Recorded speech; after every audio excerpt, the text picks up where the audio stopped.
Newspaper सुबह नहीं पढ़ना है, नेता नहीं बनना है, इसका इस्तेमाल करना है, यहां से पढ़ना है और यहां पर पिक्चर बनानी है, रखना है, तथ्यों को याद करना है। बिल्कुल नहीं। हर व्यक्ति से हमें सीखना है, उनसे रिश्तेदारी नहीं करनी है। टुमारो इज अ स्कैम, कल होता ही नहीं। ये लाइन बहुत इंपॉर्टेंट है।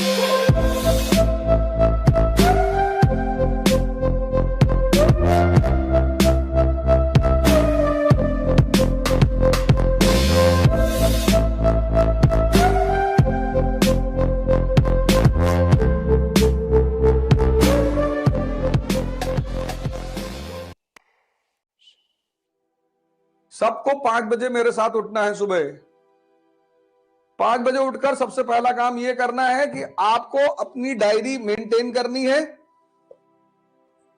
एक डायरी बनानी है और आज दिन भर का शेड्यूल नोट डाउन करना है।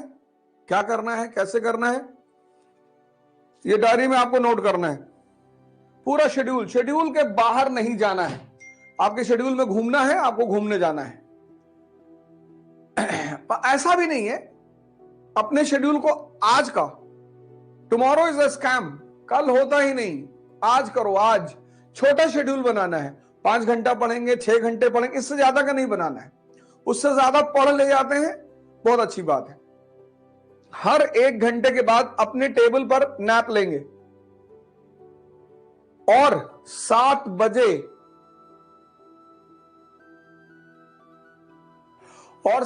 क्लास खत्म होगी। सभी लोग अपने माँ बाप को चरण स्पर्श करेंगे। जिनके माँ बाप उनसे दूर रह रहे हैं वो उनको फोन करेंगे। डेली माँ बाप का आशीर्वाद लेना, ये सारा खेल आशीर्वाद का है। फिर आप जिस भी धर्म को मानने वाले हैं, जैसे मैं गीता पढ़ता हूं, न्यूज़पेपर सुबह नहीं पढ़ना है, छूना ही नहीं। दिन की शुरुआत एक पॉजिटिव थॉट से करनी, पॉजिटिव विचार से। एक श्लोक, एक पारा, एक पैराग्राफ, बस उस थॉट को दिन भर दिमाग में रखना है। कोई भी एक।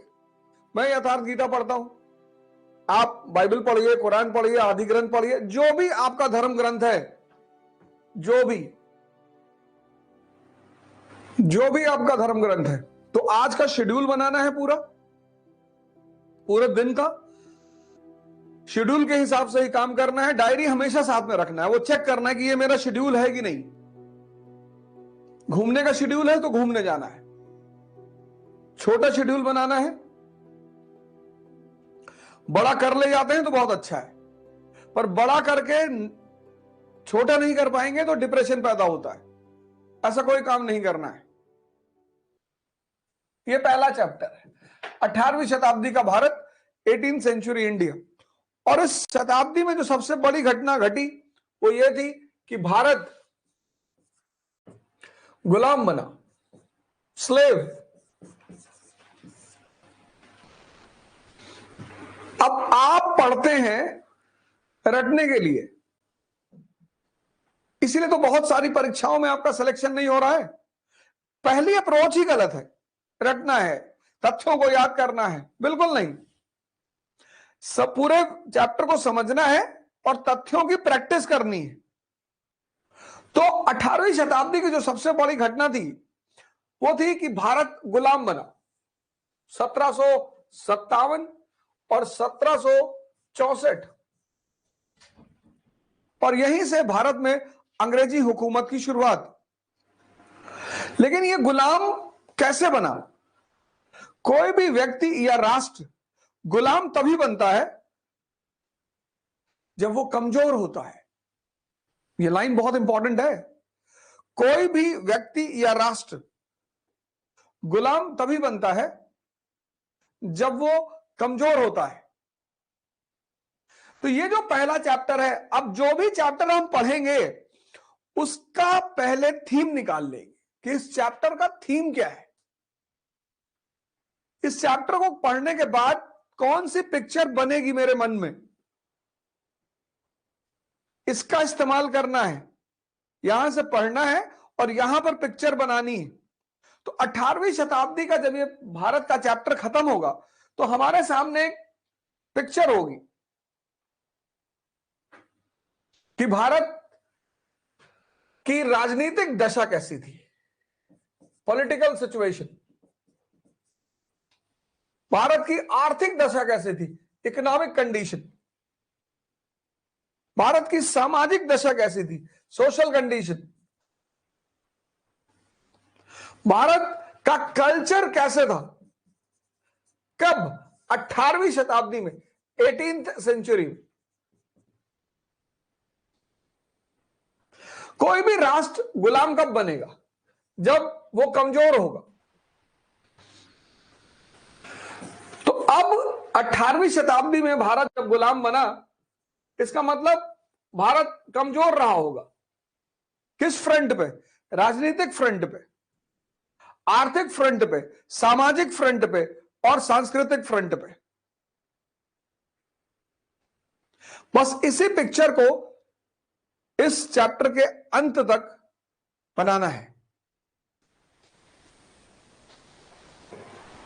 पहली हेडिंग, मुगल साम्राज्य का पतन, डिक्लाइन ऑफ मुगल्स। यह बड़ी घटना रही 18वीं शताब्दी की राजनीति में। डिक्लाइन ऑफ मुगल्स, मुगल साम्राज्य का पतन, यह पहली हेडिंग है। अब 1707 औरंगजेब की डेथ। बड़े सारे इतिहासकार यहीं से आधुनिक युग की शुरुआत मानते हैं।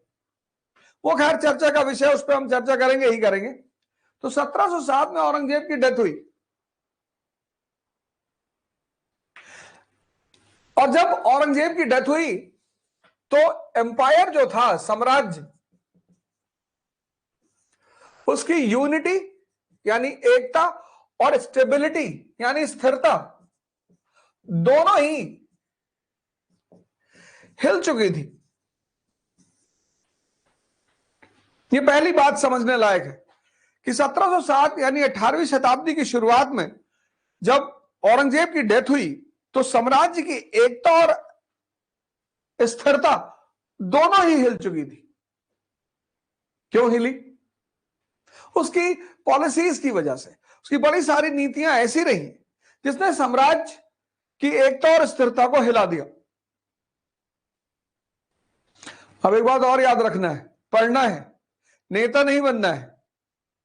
हमारे लिए इतिहास में जितने भी व्यक्ति हैं वो कैरेक्टर हैं,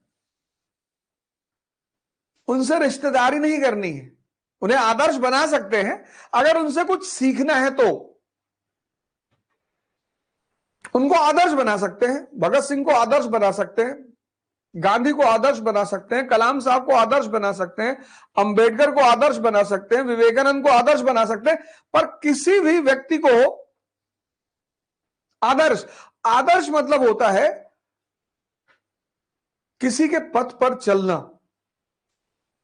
उसके लिए झगड़ा नहीं करना। आप अंबेडकर के पथ पर चलोगे तो आप अंबेडकर जैसे महान हो जाओगे। आप विवेकानंद के पथ पर चलोगे तो आप विवेकानंद जैसे महान हो जाओगे। बस इतना ही रोल होता है आदर्शों का कि आपने उनकी उंगली पकड़ ली और उनके रास्ते पर आप चलते रहे, तो जहां तक वो पहुंचे उसी रास्ते पर चलकर आप भी वहीं पहुंचेंगे। हर व्यक्ति से हमें सीखना है। इतिहास एक ऐसा विषय है जो दो वर्गों के बारे में लिखा जाता है। एक शाही वर्ग के लिए, क्योंकि उन्हें इतिहास से सीखना होता है। एक आम आदमी के लिए, क्योंकि उन्हें इतिहास से लड़ना होता है। समझना है इस बात को। तो औरंगजेब हो सकता है कुछ मुसलमानों के लिए मुसलमान हो, आपके लिए नहीं है, आपके लिए शासक है। बहुत सारे हमारे मुसलमान भाई भावुक हो जाते हैं कि भैया बहुत अच्छा आदमी था, अब बहुत अच्छा था, एक बार ऐसे उंगली डाल के छेद कर दिया था आसमान में। और बहुत सारे हिंदू भाई हैं जो उससे नाराज हो जाते हैं, ये सर बहुत बहुत उसने सर सब मंदिर तोड़ डाला सर उसने। हाँ तो किसका विनाश किया? अपना ही तो किया। ये देखो,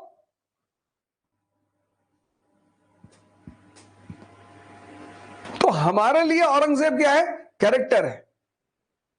हम उससे सीखेंगे। अगर आप उसको मुसलमान के रूप में देखोगे तो आप उसकी गलतियां मिस कर जाओगे, अगर आप उसको हिंदू के रूप में देखोगे तो आप उसकी उपलब्धियां मिस कर जाओगे। और आपको सीखना है,